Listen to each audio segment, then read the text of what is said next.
So we're back on biases and fallacies. Today we're going to talk about the sunk cost fallacy. The sunk cost fallacy is our tendency to follow through on things that we've already invested time or money into, whether or not continuing or finishing something is actually a good idea. You've probably heard the saying, throwing good money after bad. That's what we're talking about with the sunk cost fallacy.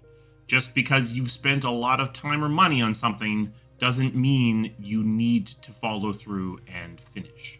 There's a bias that this is very closely related to, called the commitment bias, which is our tendency to overvalue things that we've already agreed to do or committed to or spent money on. Commitment bias is the reason why your crazy uncle who spends too much time on Facebook is never going to be convinced by all of your arguments. In fact, each argument you make is probably just making him dig in deeper and deeper, because each additional piece of evidence is a further commitment that he is making to the beliefs that he already has.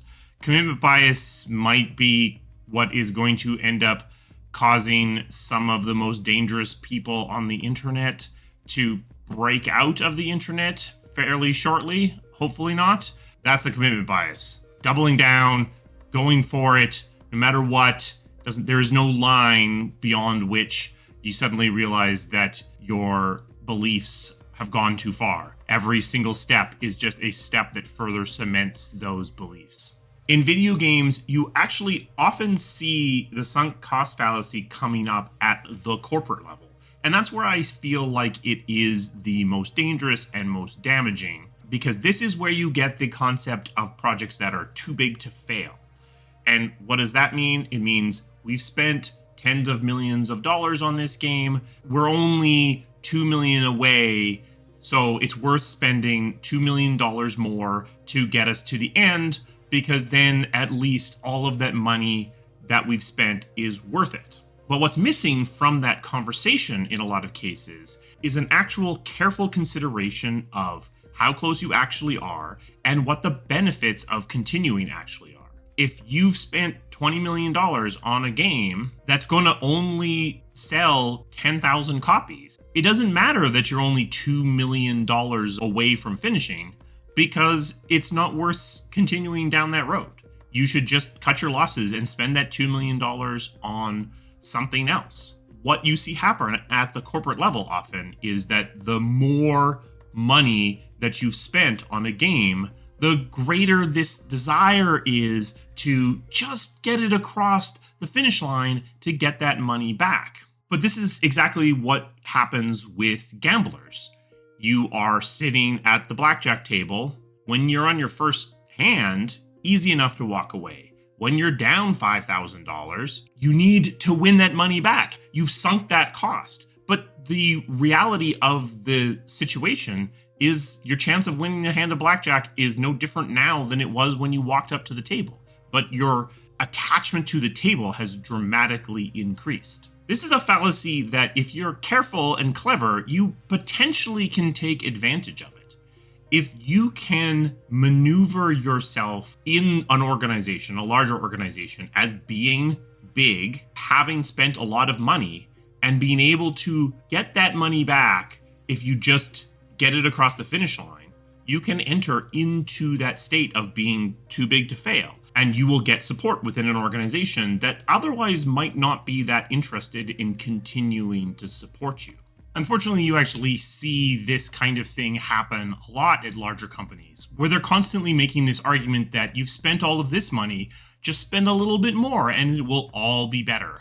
And then a little bit later, you're making that same argument again. And you keep pushing this rock down the road, and that commitment bias actually gets stronger and stronger, because each time you spend more money, it becomes harder to walk away. So projects that are too big to fail actually become even more too big to fail and more too big to fail, when there may have been a moment along that path where the right call was actually to set the project aside.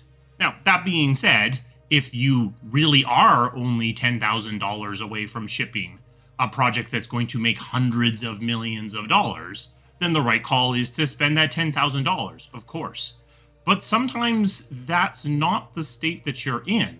And the amount of money left to spend, or the amount of effort left to commit, is actually larger than the benefit that you're going to see out the other side. On dev teams, I most often see something that's essentially the opposite of the sunk cost fallacy. I can't find an official name for it. We'll call it the sunk pain fallacy. This is the tendency of dev teams or individual devs to want to move away from things that carry emotional baggage for them, whether they be tools that they've done crunch with and therefore the irritants are extra present, or moving on to new things because they're more interesting. The grass is always greener. This is why with some teams, you see this desire to switch engines constantly or redesign entire systems, because what's happening there is that the team isn't taking into account the value that remains in the work that's already been done. If you switch engines, your old engine might be a giant pain, but there's a lot of work that's gone into making it capable of shipping your kind of game. So your new engine, you're going to have to do a bunch of that work.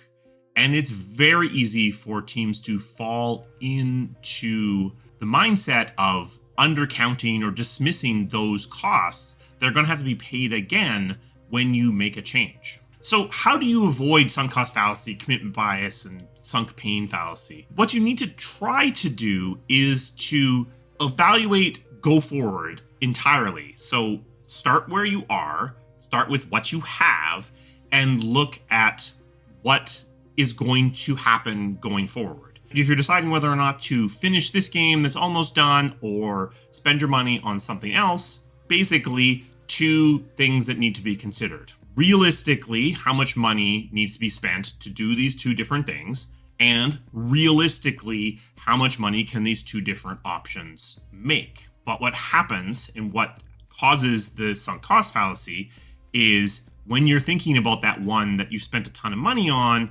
it tends to pollute both of those numbers. So you're thinking, well, we're 95% done. It's not going to cost as much as we think. So we'll push that number down.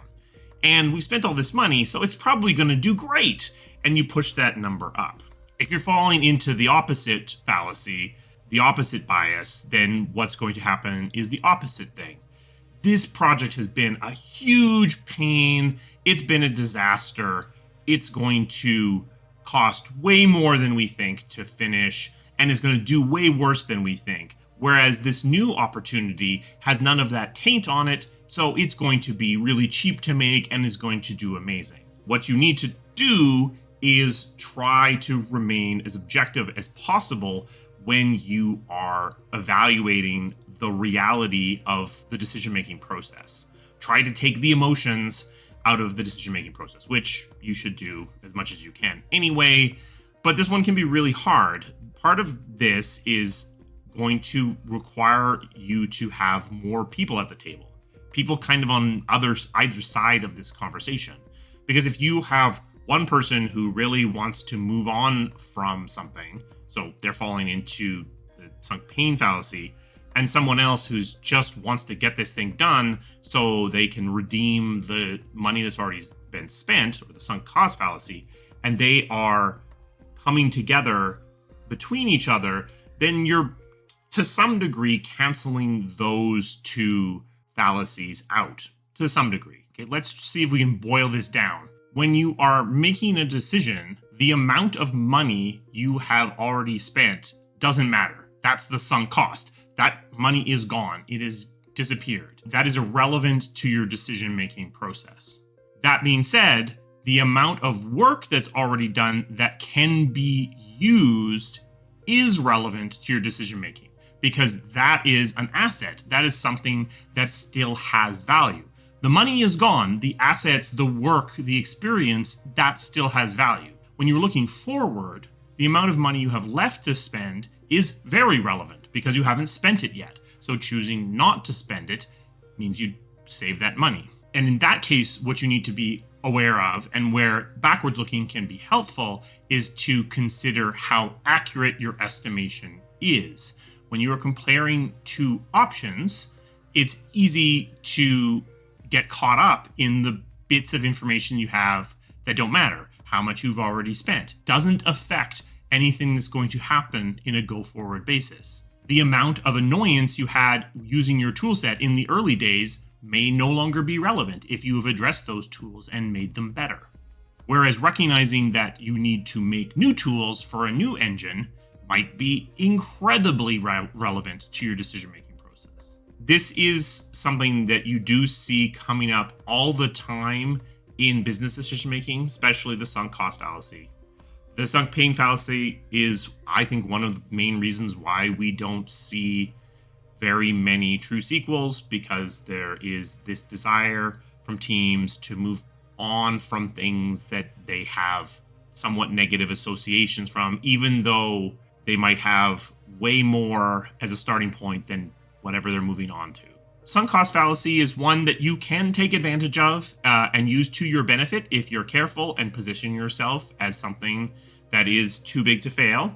Be careful, because sometimes executives remember that the sunk cost fallacy is a thing, and then they can actually overcorrect and start to go after the big expensive things in an effort to not fall into the sunk cost fallacy, effectively almost artificially causing them to fall into the opposite fallacy in the process. Special thanks to my members. They provide the resources that this channel needs to keep running. If you're interested in becoming a member, there's a link to that down in the description. We have merch now. I'm wearing the High Tea on the High C hoodie. There is a link to that and other merch below this video as well. That also helps support the channel. Have you been guilty of falling into the sunk cost fallacy, found yourself trapped at the roulette wheel a little bit too long? What did you do to break out? Or are you someone that is more susceptible to the opposite fallacy, the sunk pain fallacy? Let me know these things down in the comments. And as well, if you are interested in me covering a specific bias or fallacy, put that down in the comments as well. I will see you again soon. Thank you.